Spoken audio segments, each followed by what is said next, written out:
Suicide করে, আত্মহত্যা করে। এটা যদি এই গজলটা নিয়ে কেউ ভাবে, আত্মহত্যার প্রয়োজন নাই। নাইবা পেলাম অর্থ করি, নাইবা পেলাম ঘর, অর্থ করি নাই, ঘর পাইলাম না। নাইবা পেলাম সুখের দেখা, হোক না আপন পর, সুখ পাই নাই।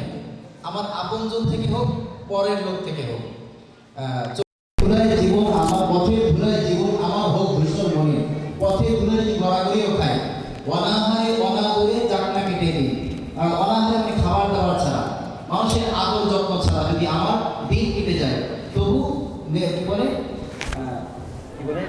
তবু দুঃখ আমার নাগাল কবু, তবু দুঃখ আমার নাগাল কবু পাবে না হৃদয়। যে এত কিছু কষ্টের পরেও, এত অনাহার অনাদরের পরেও এরপর আমার অন্তর পর্যন্ত দুঃখ লাগে না। কেন?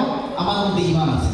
মানে আপনা থেকে আপনা ঈমানদার ব্যক্তি এই 10 দুনিয়ার বরাবর একটা জান্নাতের মালিক হয়ে যাবে। সুবহানাল্লাহ।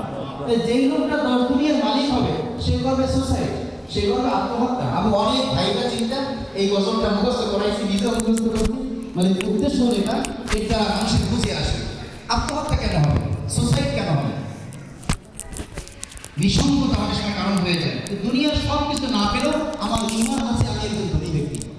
আমার টাকা পয়সা নেই, তারপর ঈমানই ধরে আমি ধনী ইনশাআল্লাহ। এখন বিবাহ হবে।